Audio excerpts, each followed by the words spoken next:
Tory right-wingers are gathering in London for a brand new conference. And they're there to celebrate British nationalism. The National Conservatism Conference brings together some of the country's most famous headbangers. Great replacement theory aficionado Douglas Murray will be there.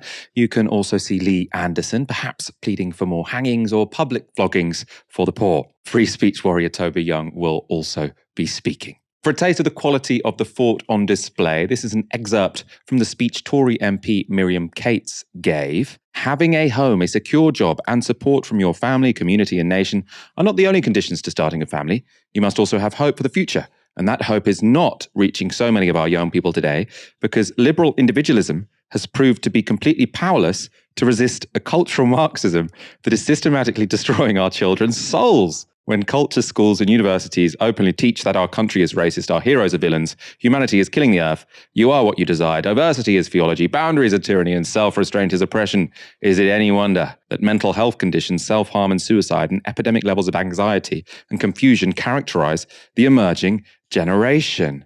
Maybe just don't require us to spend 50% of our wages on rent. And then our student fees on top of that. She's overthinking it, really. She's overthinking it. People are annoyed because we're poor. Fund the service is a little bit better. I don't think anyone is really being driven to despair by cultural Marxism. There's been plenty of fiery rhetoric too. This is self-described Britain's strictest headmistress and former social mobility czar, Catherine Birbalsingh. How much do you love your country? How much do you love the values that you claim to defend? Do you love them enough to tweet under your own name? Do you love them enough to change your child's school to one that's less woke and ignore the impact on your social status? Do you love them enough to do more than simply chat to your friends who already agree with you at dinner parties? For heaven's sake, man, stand up and be counted. As Russell Crowe says in the film Gladiator, a clip I regularly play for my staff, hold the line, stay with me. What we do in life echoes in eternity. Will your life echo hollow with cowardly hypocrisy, or will it echo with courage, valiance, and honor? The choice is yours. Strength and honor be with you all. Now get yourselves to detention. Do you love your country enough to tweet under your own name? I suppose I do, actually. Interesting that. So do you love your country enough to change your child's school to a less woke one?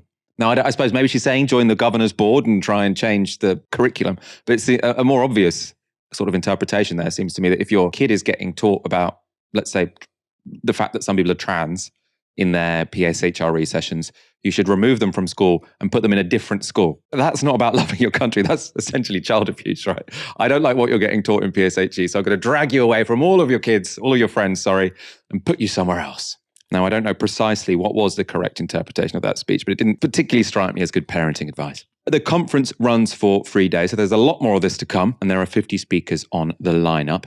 And it's only the latest in a series of such conferences held around the world. Writing in the History News Network, historians Thomas Lecaque and J.L. Tomlin describe national conservatism like this. We keep seeing fascism not just creeping, but openly marching across America. It's the insurrection on January the 6th, and it is Patriot Front, and it is all the other visible symbols. But historians know that fascism doesn't just come waving swastikas and burning down the Reichstag. It comes in business suits, it comes with conferences, it comes with intelligentsia explaining why the ethno-state surely doesn't require massacres, at least not until after the camps are built. National conservatism is that wave, carefully made up, well-dressed, thesaurus open and ready, proclaiming fascism without ever wrapping sticks around the axe.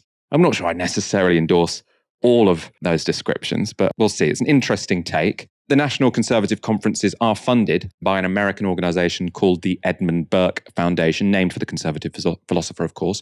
This is what those two historians say about that. The Edmund Burke Foundation has a much longer reach than you would expect. Their conferences read like miniature CPACs from this past year, bringing in figures from the right and far right in Europe with similar figures from the United States. Prime Minister Viktor Orban of Hungary, whose authoritarian regime has been praised by the American right. Giorgia Meloni, a leader of the far-right Brothers of Italy party who spoke on God, Homeland, Family in 2020, MP Matthias Karlsson of the Swedish Democrats, and Prime Minister Mateusz Morawiecki of Poland, whose Law and Justice Party had been following Orban's path until the war in Ukraine. So they've all spoken at the National Conservatism conferences the foundation has held in Europe. Whether or not you think that this is fascism and death camps might be coming, which to me seemed a little bit of the interpretation of that first quote. Those associations of this conference are pretty worrying. Even so, they've been overlooked by most of the media here. So you aren't really hearing, oh, this is where Giorgia Meloni used to speak. Everyone admits that Giorgia Meloni's party is far right. Everyone admits that Orban is far right. But then when it comes to politicians in this country who associate with them, suddenly, oh, maybe they're not as far right as the people they ally with. I don't know. As I say, the media have been blind to this, or at least asleep at the wheel. Some activists were more alert, though. This is what happened when Tory MP Jacob Rees-Mogg tried to give a speech. No grease paint, but bright lights. National Conservatism. Excuse me. Yes. Ladies and gentlemen, you all look very nice people, and I'm sure you are fantastically nice people. But I would like to draw your attention to a few characteristics of fascism. Well, thank you very much.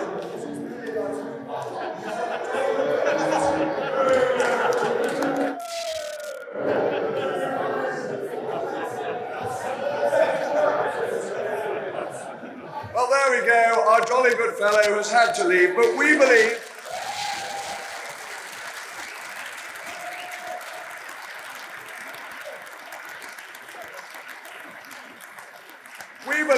in freedom of speech. So he can have his National Loonies Conference next week, and he can see how many people he gets to come along. We believe in freedom of speech until he said fascism, and then I took away his mic because I wasn't sure if I wanted to hear what he said next. In any case, let's take a look at what happened when Home Secretary Suella Braverman gave her address. Defining conservatism is undoubtedly a challenge. Defining.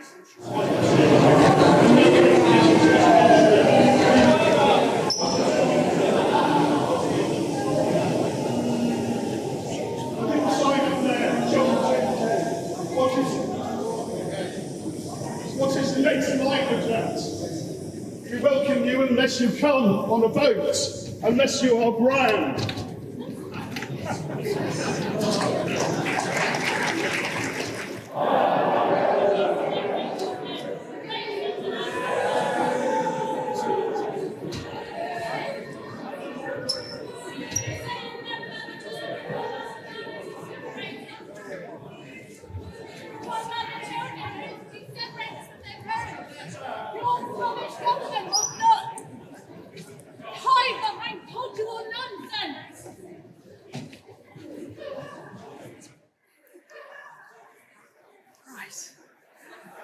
Anyone else?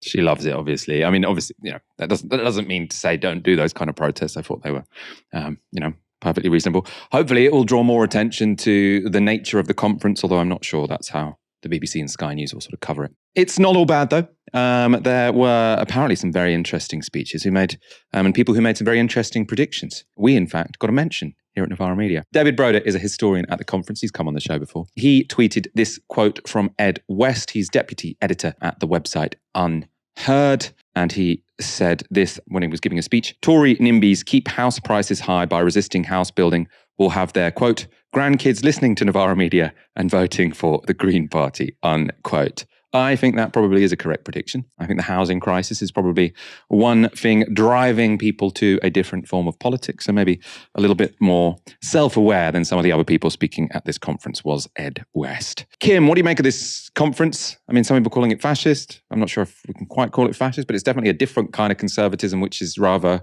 unpleasant and I suppose a little bit scary, actually. Yeah, I wouldn't call it fascist, but I would say that it does show how far, at least a certain contingent of the Conservative Party have moved to the right and are happy to be associated, at least tangentially, with the far right as well. I mean, you said this is going on for 3 days, and I don't know about you, but I hadn't heard of it until today. Today was my first time hearing about this conference. It's definitely got all of the kind of big hitters of like the unhinged Olympics. We've got the eugenicists, we've got race replacement theory, we've got the anti-Semitic term cultural Marxism, we've got woke being thrown around. So, you've got all on the kind of right-wing nonsense bingo, we've ticked everything off. If it was a drinking game, we'd all be hammered. But what I found really interesting about your intro, other than me trying to not laugh consistently at some of the speeches, is one, the tweet, because it does kind of show that Tories or people with more right-wing ideologies telling on themselves. And you have that with him, and you also have that with the MP that was threatening us all with a good time by describing like left-wing politics, basically, and how it's, corrupting the youth, which is, the MP does say, for example, to start a family, you need a secure home and a secure job. Sure, it descends into nonsense, but it is there as the kind of foundation of what people need if they want to enter into traditional family making. And then we have it again in this tweet saying young people, of which, according to the FT, in Britain, 35-year-olds are the least conservative generation ever. So probably not wrong. That if we continue to, for example, not build houses, if we continue to see an out of control rental market, if we continue to see it being very difficult for young people who don't have family wealth to be able to support them and to enter onto the housing ladder, if that's something they're interested in, then you are going to push people to more progressive politics. And, there have been numerous studies showing that that is the case. And it does kind of indicate that they're not unaware of the concerns, but ideologically, they're not interested. I've found that, gave me a bit of a chuckle, that tweet as well, because it's always nice to get a mention too. I'm sure you've seen it in your subscribers. The movement is building. What you can see potentially from this conference is they have noticed there is a crisis of reproduction in conservatism. It hasn't always been the case that young people were left-wing and older people were right-wing. When Thatcher was Tory leader, in fact, I think more 18 to 24-year-olds voted Conservative than they did Labour. So it's a somewhat new phenomenon that young people are very, very left-wing, or at least not conservative. So they've sort of recognised this crisis that conservatism happens. But because it would upset too much of their base to actually increase house building, for example, or make renting more pleasant, what they instead say is the only thing we could possibly change without upsetting all the vested interests, which are a core part of our constituency, is to go and meddle with PSHRE syllabi. Say, well, what are they getting taught in citizenship class? Presumably that's why they're becoming left-wing. It's obviously not going to work. A little bit embarrassing, I think.